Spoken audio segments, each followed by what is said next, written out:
Ինչ ես երգում պատերազմից հետո գրված երգերում։ Մեր էստրադայում պատերազմի կռվող տղերքի մասին երգեր եւ տեսահոլովակներ կան, որոնք իրականության հետ առնչություն չունեն։ Պաթոսն է շատ նաև այդ տեսակ երգերում եւ արդյոք քեզ մոտ էլ կա այդպիսի հայրենասիրական զեղում, որը մի քիչ երևի թե տեղին չէ։ Գեղեցիկ զինվորական ֆորման հագած մի հատ սիմպաթիչնի խրամատ փորած այն թրաշը sense սիրուն սա կանոնով այդպես թրաշած եւ մի տեսակ անհասկանալի կանացիությամբ տենց եւ փամփուշտը հանկարծ ինչ-որ sense բաներ են երգում, որը այդ առնական հերոս տղերքի կերպարն են ոչ մի առնչություն չունի։ Դու էլ փոքր ժամանակվանից օիններ էիր խաղում։ Հետո պատմեմ։ Ես մի քիչ գաղտնիքներ եմ իմացել քո մասին։ Ես էլ եկատուն Յանին են ցեկել մամ ջան ցավը տանես վերցրու իմ կոմից ինչ կուզես կոմոր վայ Հայկ ջան ախր sense գույս շատ աշխատել եմ sense քեջ մամա Շարլ Լանզնավուրը համերգներով հանդես է եկել շուրջ 94 երկրում Չէ քաշվա ես Երկու Դե պատկերացնում եք Ազնավուրը դահլիճում Թուզված ինչ-որ միտեղ կուլիսներում գնաց է տենց դողցնում է բար մոտեցան ասին այ տղա արի շուտ արաբան Անձրևն եկավ շաղալեն Ողջույն, այսօր շատ տարբերվող ու հետաքրքիր թիվ թվաբանություն ենք ունենալու, որովհետև փորձելու ենք վերադառնալ մեր արմատներ այսօրվա իմ հյուրը Հայկ Պետրոսյանն է, երգիչ եւ դերասան։ Բարև ձեզ։ Ողջույն։ Հայկ ջան, լավ ես։ Ինչպես ասում են մեր բակի Ռիփսիկ ծոցյան, ես իրանը միշտ հիշում, լավ ասենք, որ լավ լինենք։ Ես իրա միշտ երբ այդ հարց տալիս էի ոնց եք, այդ էր ասում։ Հա։ Լավ ասենք, լավ լինի։ Գիտես, այսօր խաղ ենք խաղալու, մեզ հետ է նաև արհեստական բանականության պոշտված ռոբոտիկը։ Էլուր առանց նրա։ Այսօր նա հարցեր է տալու մեզ, որոնք թվային պատասխաններ են ենթադրում եւ մենք գուշակելու ենք այդ հարցերի պատասխանները։ Պատրաստ ես։ Իդեպ քո շատ սիրելի թեմաներից մեկով են լինելու հարցերը, հիմնականում վերաբերելու են հենց Շարլ Ազնավուրին։ Բայց գուշակելու ենք ամեն դեպքում, այնպես չի, որ բոլորս գիտենք այդ տարեթվերը անգիր եւ այլն։ Տեսնենք թե ինչ հարցեր է նախապատրաստել։ Գնացինք առաջին հարց։ Քանի լեզվով էր երգում Շարլ Ազնավուրը Ինձ թվում է դու ինձ հաղթելու ես, այսօր ես 5-0 պարտվելու եմ, դե որովհետեւ դու անգիր գիտես, չէ՞, նրան վերաբերող։ Այդ արդեն գրել էիր։ Չէ, ես մի հատ նկար եմ նկարել, որ ինքն է էլի պատասխանում post-ի համար։ Ցույց տուր դե մեր դիտողներին։ Քանի լեզվով Հայկ։ Հայերեն, անգլերեն, ֆրանսերեն, ռուսերեն։ Հա, 8 լեզվով կարծում եմ։ Կարող է ավելել, բայց բացառիկ երգիչ է Ազնավուրը, որովհետև բացի ֆրանսերենից երգել է գերմաներեն, իտալերեն, իսպաներեն, ռուսերեն, հայերեն Հայերեն քիչ իհարկե, բայց մի խոսքով ես իմ պատասխանը գիտեմ։ Դու գրում ես 8։ Ես երևի մի քիչ ավելի գրեմ։ Ինչ գրեմ, բայց 10 լեզու գրեմ, չգիտեմ։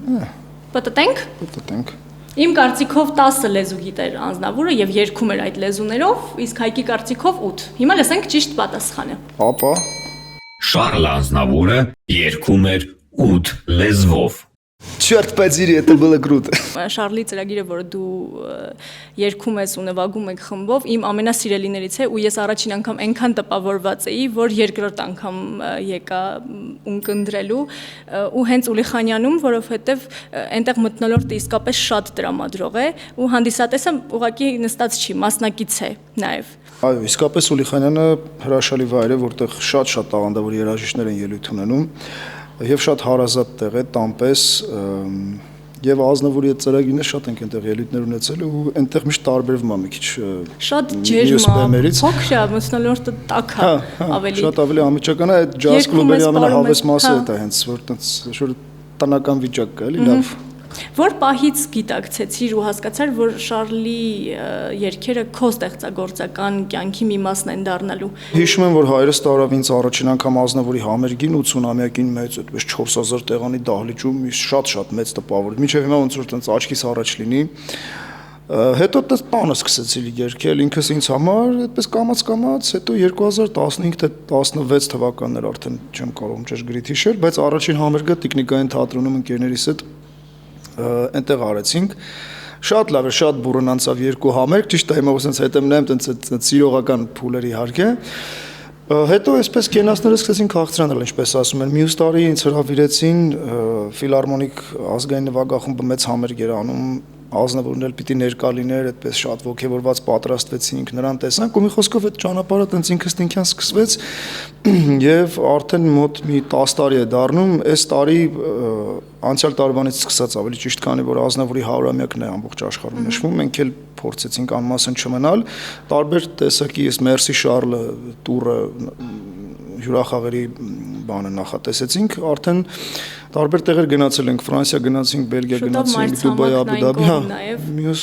մայիսին գնում ենք Ավստրալիա, ինչ համար շատ ոգևորված ենք։ Մի օր դուք դերերով փոխվեցիք, ինքը հանդիսատես էր, դու երգում էիր, ճիշտ եմ։ Այո, հա, մի օր եղավ այդպես։ Ինչ զգացողություններ ունեիր։ Շատ հուզված, շատ հուզական, այդ օրն էր 2017 թվականի հունիսի 1-ն էր։ Շարլ Ազնավուրը դահլիճում էր, բեմի վրա էր մեր հրաշալի ֆիլհարմոնիկ նվագախումբը, կոնցեպտը հետևյալն էր, էստրադային եւ օպերային դասական երգիչները դուետ էին կազմում, երգում էին Ազնավուր։ Ես էլ համ վարում էի, համ երգում էի, շատ տպավորված էինք բոլորս, թե հանդիսատեսն էր շատ հուզված ու բուրոն ընդում ամեն ինչ, դե պատկերացնում եք Ազնավուրը դահլիճում։ Այդպես համերգից հետո շատ հուզված ինչ որ միտեղ կուլիսներում գնաց այտենց դողցնում էի, բան մոտեցան ասին, այ տղա արի շուտ արաբան գնացինք այտենց առիթ եղավ շատ կարճ, հա, կարճ մի քանի րոպե երկու բառ։ Ոչ մի մեկնաբանություն չարեց երգի հետ։ Արեց, մի քանի լավ խոսք ասաց։ Այդպես մի քանի գովեստի խոսք ասաց, բայց այդ ընդհանուր բանի մեջ էր տենց մի առանձնահատուկ զրույց չի եղել։ Կարիքն էլ չկար այդ կարճի մեջ ամեն ինչ շատ սիրուն էր եւ շատ տպավորվող։ Ամեն դեպքում մեծ ուրախություն էր նրա արժեվ ելույթ ունենալը եւ հիմա որ սենց հետադարձ հայացքով հիշում եմ, տենց այսպես իմ բեմական կյանքի ամենաուրախ զվարթ լուսավոր օրերից մեկն է եղել։ Խորությամբ Հայկը տիրապետում է թեմային եւ ես շանս չունեմ կարծես թե այսօր հաղթելու, բայց զրույցը հետաքրքիր է, շարունակենք խաղալ։ Երկրորդ հարցն ենք լսում։ Քանի երգ է ձայնագրել Շարլ Ազնավուրն իր կյանքի ընթացքում։ Օհո։ Դե գրել է 1300-ից ավել երգ։ Այդ էլ ռեկորդ է, էլի բան։ Երգարվեստում Պելեն է, էլի, այսպես ասած։ Բայց ձայնագրել է կարծեմ 55 թե 56 ալբոմ։ Թե միջին հաշվարկով ամեն ալբոմում ասենք հաշվենք 12 երգ, չնայած իր մոտ կարող ավելի շատ է եղել։ Լավ։ Փորձենք։ Ոյ ես շատ գրեցի, պատտենք։ Պատտենք։ Հայկի կարծիքով 500, իմ կարծիքով 1111։ Լսենք ճիշտ պատասխանը։ Շարլ Ազնավուրը իր կյանքի ընթացքում ձայնագրել է մոտ 1200 երգ։ Ես մտածեցի, որ այդքան գրել է, երգել է, բայց որ հենց ստուդիայում ձայնագրել է, ես այդ տրամաբանության մեջ շատ ավելի լավ։ Ես հավասարեցրի հաշիվը Հայկ ջան, որքան էլ անսպասելի էր։ Նոր երգ գրելու համար քեզ մուսա է հարկավոր կամ ինչ որ իրադարձություն, ինչպես օրինակ եղավ ցավոք սրտի պատերազմի հետ կապված, որովհետև հենց պատերազմից հետո բավականին շատ թեղինակային երգեր գրեցիր։ Հա, դե ինչ որ աղբյուր է պետք, որից պիտի սնվի, ինչ որ զգացմունք է պետք, որից պիտի այդ միտքդ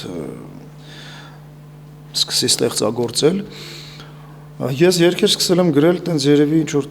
10 քանի տարեկանում, որ նոր այդպես գիտարը ճնգճնգցնում էի եւ սիրահարվում էի մեր դիմացի շենքի աղջիկներին, ինչ որ իրենց համար երգեր էի գրում, որ երբեք չերգեցի իրենց համար։ Հետո էլի գրել եմ ստենդափներ, որ անում էի միշտ մեջ ինչ որ կատակ երգեր, ռոմանտիկ երգեր, բայց այո 44 օրից հետո որ վերադարձանք Արցախից բավականին ծանր փուլ էր բոլորիս մոտ եւ այդ փուլը շարունակվում է, մենք չենք վերապրել այդ ամեն ինչը միջև վերջ։ Իրականում այդպես երգեր գրելու նպատակ չունեի, որ էլի նստեմ սկսեմ երգեր գրել, ուղղակի այդպես ցույց պայտակ թուղթը վերցնես գրի չէ ինչ որ մտքեր սկսես գրել, այդպես կամաց գրեցի եւ մի 100-ից ավել երգ գրեցի, բայց մի 30-ն եմ երգել բեմերից։ Ինչ ես երգում պատերազմից հետո գրված երգերում։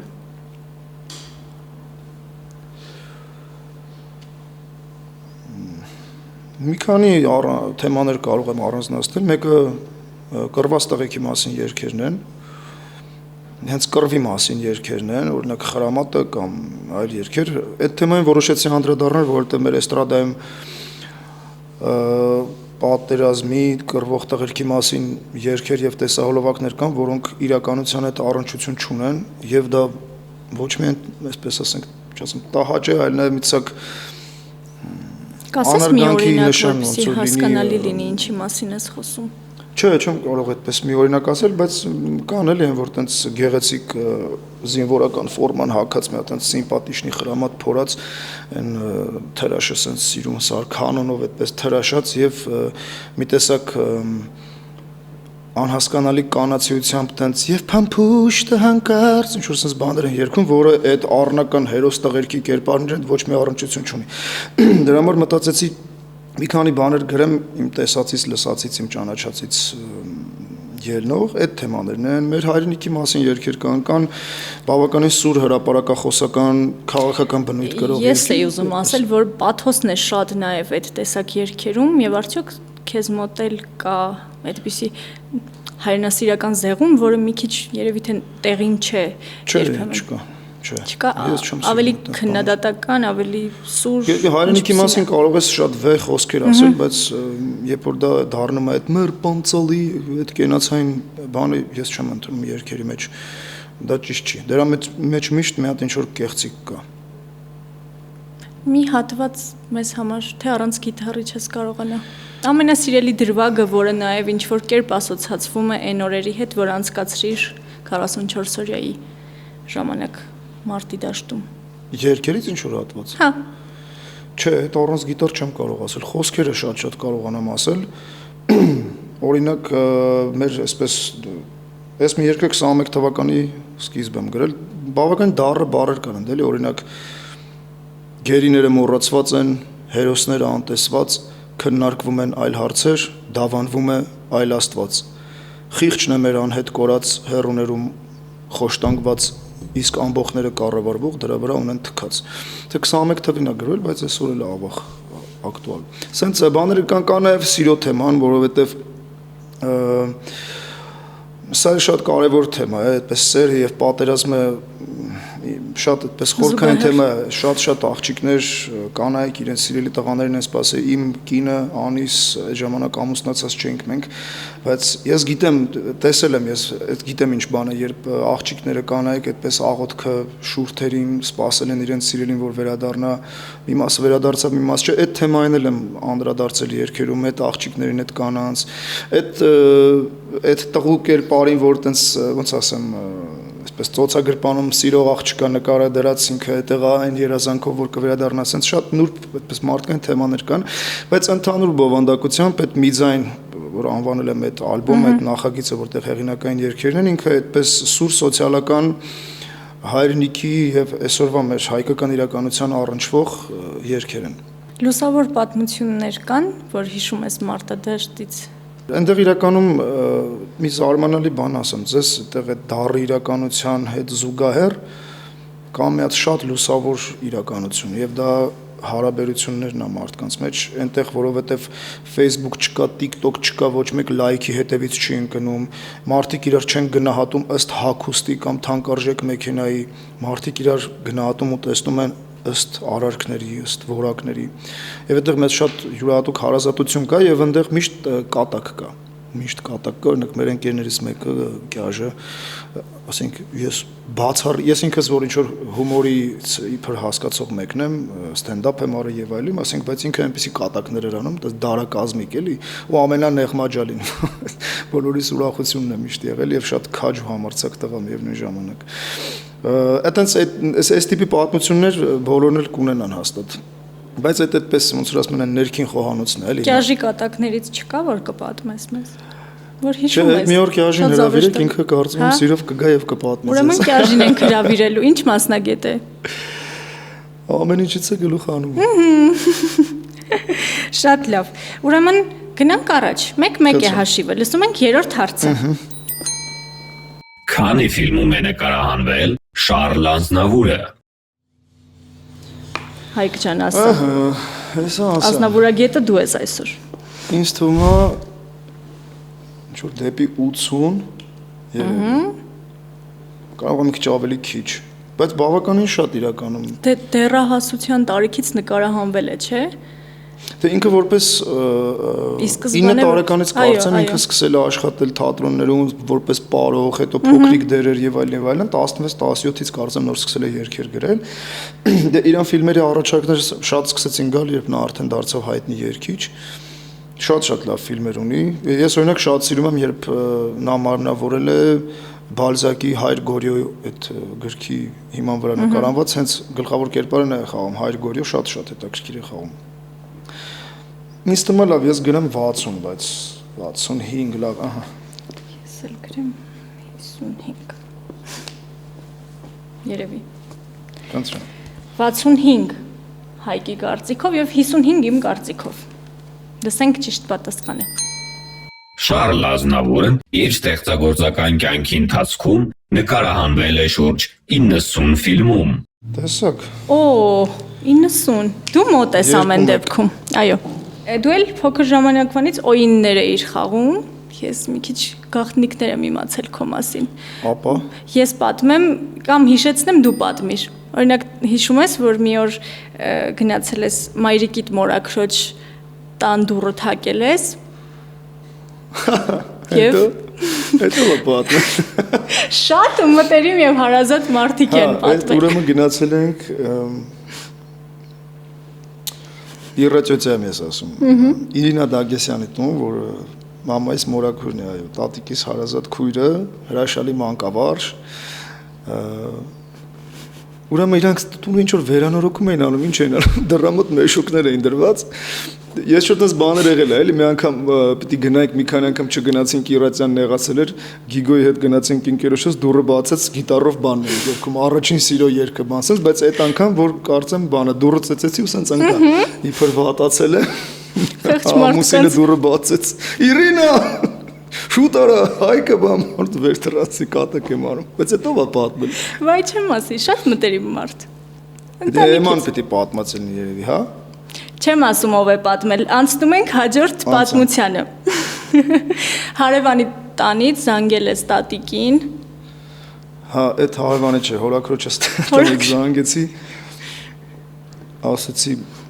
Տիկին Դագեսյանի հետ ենք խոսում, ասաց այո, տատիկս էլ գիտեք, էլի մանկավարժ 40 տարվա բարի, այտենց Տիկին Դագեսյանի հետ ենք խոսում, այո, մենք որոշել ենք ձեզ թոշակից կտրել։ Ինչի՞ էսպես։ Ինչա պատային ժամանակ, ասենք թոշակն մի SMS չէր, ասի մենք լսել ենք, որ դուք շուն եք պահում եւ տանը ունեք վիդեոմագնիտոֆոն, ասեց հա բայց հասկանում եք վիդեոմագնիտոֆոնը հորաքույրն է նվիրել են, շունն էլ այնքան քիչ է ուտում, ուշներս գնաց խեշ տատիկս։ Հետո մի ամիս բանը ասում հայք, բայց հաստատ դու ինչ եմ ես թոշակը բերեցին, հա։ Եվ մի չնայած պատմությունները շատ էին, բայց ես 3-ն եմ առանձնացրել, որովհետև ոնց հասկացա փոքր տարիքից սիրել ես մարդկանց այսպիսի վիճակների մեջ գցել։ Ինչ-որ մի կետ եկավ, ես դա դադարեցի, 10 տարեկանում վերջ տվեցի։ Դե առաջին համերգներից մեկից հետո մայրիկիդ տված գումարի հետ կապված պատմությունը հիշում ես։ Չէ։ $500 էր տվել մայրիկիդ, հիշում ես։ Հա, այդ սարկած հա։ Ո՞մ ջան, ես գումարը վերից շուկա ծախ։ Այդ իբր տենց աղատղ եմ, էլի գնացի կինո Մոսկվայում կարծեմ, մտ ինչ-որ խաունտ կար, տենց ինչ-որ խոխմա բաներ էին վաճառում եւ այդպես դափոնով նկարած փող էին ծախում։ Ես էլ եկատում Յանին ընց եկել եմ, մամ ջան, ցավը տանեմ ես վերցրու իմ կողմից ինչ կուզես կոմոր, վայ Հայկ ջան, ախր սենց գույս շատ աշխատել եմ, սենց խեշ մամա, բարձվես թուղթա նկարեց։ Հա, ինչ-որ տապակ բաներ արել եմ։ Կուլիսներում կամ բեմի վրա ինչ-որ հետաքրքիր զավեշտալի դեպքեր լինում են, որոնց մասին կպատմես, մենք էլ կուրախանանք։ Զավեշտալի մի անգամ եղավ Բեյրութում, ուրեմն եղել է փաստորեն։ Չի շատ եղել, բայց ես մեկ կպատնեմ, ուրեմն Բեյրութում այդ Ազնավուրի հետ է կապված դրա համար հիշեցի։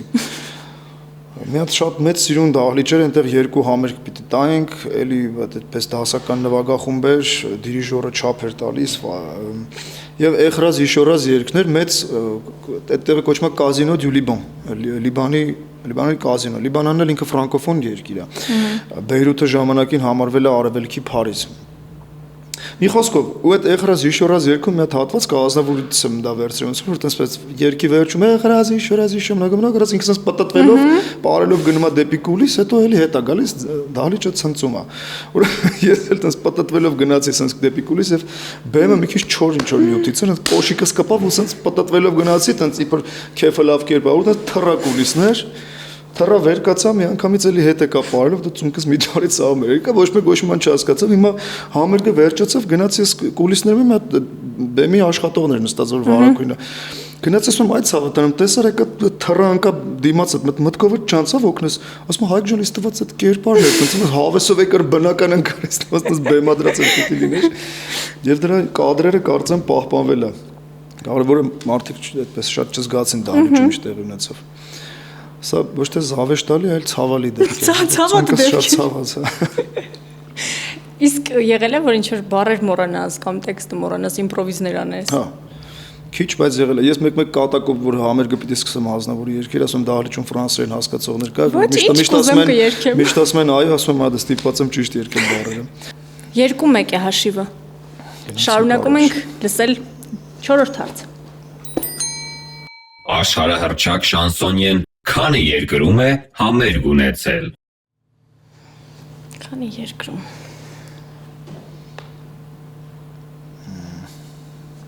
Աշխարհի բոլոր երկրներում երկել է ամբողջ աշխարհը։ Տվել, չգիտեմ, դա եվրոպական շատ երկրներում վստահաբար Ասիական երկրներում, սովետական երկրներում կարծում եմ Ճապոնիա, Միացյալ Նահանգներ, Կանադա, Բրազիլիա, բան այդ սա։ Աֆրիկական երկրներում էլ է երկել, չէ՞։ Աֆրիկյան երկրներում Ես հարցազրույցներից մեկում իր լսեցի, որ ասում էր այնտեղ էլ հանդիսատեսը ճիշտ հասկացավ ինձ։ Ինչ արտագրում եմ։ Ես ավելի մեծ թիվ գրեմ, լավ, շատ չէ, բայց իմ կարծիքով 60, Հայկի կարծիքով 50 երկրում։ Լսենք ճիշտ պատասխանը։ Շարլ Ազնավուրը համերգներով հանդես է եկել շուրջ 94 երկրում։ Չէ, քաշվա ես։ 2 հիանալի, ես շատ ուրախ եմ։ Շատ մեծ այդպես աշխատունակություն ունեցող արտիստերն է, բացառիկ ուղղակի այդ իմաստով 94 տարեկանում ես նրա վերջին հարցազրույցը որ նայեք, էլի այդ մանկական կայտառությունը նրա մեջ կա եւ միշտ այդպես աշխատանքի մեջ ուղղակի այդպես երանելի, նախանձելի աշխատասիրություն, տոկունություն իր մեջ ուներ, որ ընդհանրապես հայտնի արտիստների մի տեսակ կա, որ մի հատ համերգ տալիս են եւ այդպես շարունակում են կյանքը վայելել, տժժալ, ուրախանալ, ինքը շատ աշխատասեր էր 60-ականներին մի ֆիլմ էին նայում իր մասին, որ այդպես իր մասին են խոսում, իր մասին են պատմում Օլիմպիա այդ լեգենդար դահլիճը որ կա Ֆրանսիայում այդտեղի տնօրենն էր խոսում ու պատմեր, որ ինչ տիպի ռեկորդներ է Ազնավուրը խփել այնտեղ, ասենք ժամանակ է եղել մի քանի տարի, ասենք օրը 2-3 համերգ մեկ օրում եւ այտենց անդադար հետո էլի տուրեր էլի նույնպես ասենց Գանք մեկ այլ հայ մեծ անվան Կոմիտասի, որին վերջին տարիներին շատ էս անդրադառնում ինքդ եւ նույնիսկ շատ սիրուն համերգներ ունեցար, վայելել է, չէ՞, կարծեմ խորագրով։ Հա, մի տարի ու կես երևի չգիտեմ, մի քիչ ավելի ժամանակ առաջ այսպես այդ Կոմիտասը բացահայտեցի ինձ համար Նախորդ ապրիլին, չէ՞, նաև դիմաց լեռան համերգը մարտ ամսին առաջին անգամ որ համարձակվեցի այսպես ելույթ ունենալ Կոմիտասի երգերով, այդ վայելել է խորագրով Ոսկեպար գյուղում, Ոսկեվան գյուղում, Ոսկեպարի հարևանությամբ այդ Տավուշի դեպքերը որ սկսվեցին, այդ ժամանակ էր գնացի Այդպես փոքրիկ 50 րոպեանոց ծրագիր էր, որտեղ ինչ-որ երգեր երգում էի, որ հասցրել էի սովորել, ու նաև Կոմիտասի կյանքն էի պատմում։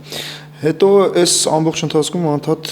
ուսումնասիրել եմ, սովորել եմ, կարդացել եմ ինչ-որ դասախոսություններ, բաներ, տարբեր նյութեր, շատ, այսպես օվկիանոս է նյութերի էլ, ինչքան է սովորես, միևնույն է ամբողջ չես սովորի, ես որ հաստատ։ Եվ հիմա ու անդադ ինտենսիվ նաև երգում եմ, գրեթե ամեն օր գնում եմ փորձում եմ, հիմա նոր ծրագիր եմ բեմականացնում,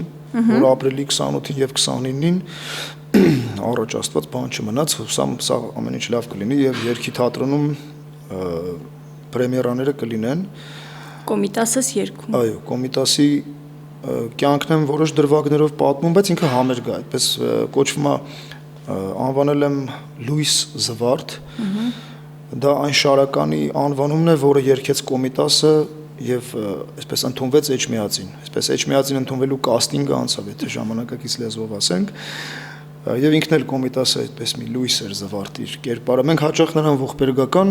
կողմից ենք միշտ ընկալում, բայց պետք է պարտադիր իմանանք, որ նա դա լրիվ հակապատկերն է եղել, շատ կայտար, շատ առույգ, շատ ավելի աշխատասեր։ Դա երևում է։ Հա։ Էդ է եւ ոնց որ ինքս իմ ձայնն էլ ոնց որ բացահայտեցի մեր կոմիտասյան, այսինքն հայ ժողովրդի ստեղծած երգերը երգելով, մի ամբողջ նոր աշխարհ էր ինձ համար եւ պետք է հանրահռչակել այդ երգերը, ավելի ճանաչելի դարձնել։ Պետք է երգել ուղղակի մենակ օգուտ է, ոչ մի բան չկա դրա մեջ։ Կոմիտասը իր վերջին հարցազրույցում, որ 1930-ականներին այդ ֆրանսիական հոգեբուժարանում կարծեմ տվել է, այնտեղ մի հատ շատ կարևոր բան է ասում այդ հանրահռչակման մասին, ասում եմ օտարները իրանք կլսեն, կգնահատեն, կիմանան, ասում եմ դուք կարևորը ձեր տանը երգեք այդ երգերը։ Այո։ Այդ որ գնաս ամբողջ աշխարհին ցույց տաս, որ տեսեք ինչպիսի հազարամյա մշակույթ ունենք մենք, շատ լավ է։ Մշակույթը նաև ուրիշ ազգերի ու ժողովուրդների հետ կիսվելու համար է եւ փորձ փոխանակելու համար է, բայց դրանից առաջ դու պիտի քո տան մեջ Դու տանը երգում ես։ Այո, երգում եմ եւ մեծ սիրով։ Փոքրիկը ոնց է ընդունում։ Շատ լավ, իրար հետ ենք որոշ բաներ երգում, հա, հենց արդեն իսկ առաջին օրերից երբ գրկումս էր, կակավիկ բան, այդպես այդ երգերը երգում ենք։ Կարևորը նա իմանա այդ երգերը, հետո մարդը կարող է իմանա, ասի հա շատ լավ է, իմը ռոքն է կամ իմը ջազն է, խնդիր չկա, չես կարող պարտադրել մեկին, որ դու կոմիտաս սիրի, բայց ճանաչել պետք է։ Ոնց որ քո լեզուն պիտի իմանաս, այդպես էլ քո մշակույթը։ Հիանալի, դու կպատմես, կերգես, մենք էլ սիրով կընկնդրենք եւ կմիանանք, հաշիվն եմ մոռացել, Հայկ ջան։ 2 հա։ Ուրեմն վճռորոշ փուլ ենք թևակողում, գնացինք։ Խնդրեմ։ Քանի տարեկանում վերջին անգամ ելույթ ունեցավ մեծ հայը։ Այ, ինձ թվում է 94-ում է, չեմ ահացել։ Այո։ Ես հիշում եմ հոկտեմբերի 1-ին մենք համալսարանում էինք, այդ լուրը երբ եղավ ու ամբողջ համալսարանի բակով մեկ այդ իր երգերն էին հնչում շատ բարձր, ինձ թվում է բոլորս անձնական կորստի նման տարանք այդ ցավը։ Որ փածած զգալու ինչ զգացողություններ ինձ էլ այդ նույն բանը։ 94, հա, մեր թվերը նույնն են։ Վերջին համերգը կամ Ճապոնիայում է տվել, հետո եկավ պիտի Բելգիա գնար, կամ Բելգիայում էր տվել, պիտի գար Փարիզ, Ճապոնիա գնար, ինչ որ տես բան, բայց հենց 94 տարեկան։ 94 եւ կարծում եմ, որ դա ճիշտ պատասխանն է։ Լսենք։ Շարլ Ազնավուրի վերջին համերգը տեղի է ունեցել 2018 թվականին, այսինքն 94 տարեկան հասակում։ Ոչ ոքի։ Հաղթեց Շարլ Ազնավուրը։ Լավ է։ Հայկ, դե մի սիրուն երգիր ու փակենք հաղորդումը։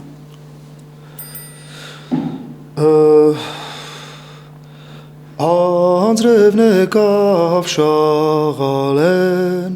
ուրու տերև դողալեն, վայ լե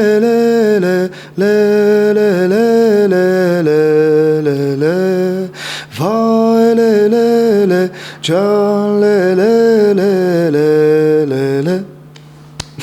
Սիրուն երգը։ Շատ սիրուն երգը եւ ինչպես եւ խոստացա հաղորդման սկզբում իսկապես մի քիչ փորձեցինք վերադառնալ մեր արմատներ, հայկականություն, այնպես որ ոչ ոքի էլ ավարտվեց խաղը։ Լավ էր ինձ թվում։ Շատ շնորհակալ եմ հրավերի համար, շնորհակալ եմ ձեր թիմին եւ ձեզ մեծ հաջողություններ եմ։ Շնորհակալ եմ շատ, ձեզ էլ բարի ժամանց, լավ երեկո եւ հիանալի համերգային ծրագրեր, որոնք սիրով ընկնդրում ենք։ Թիվ թվաբանություն, ճիշտը կռահելու հմտություն։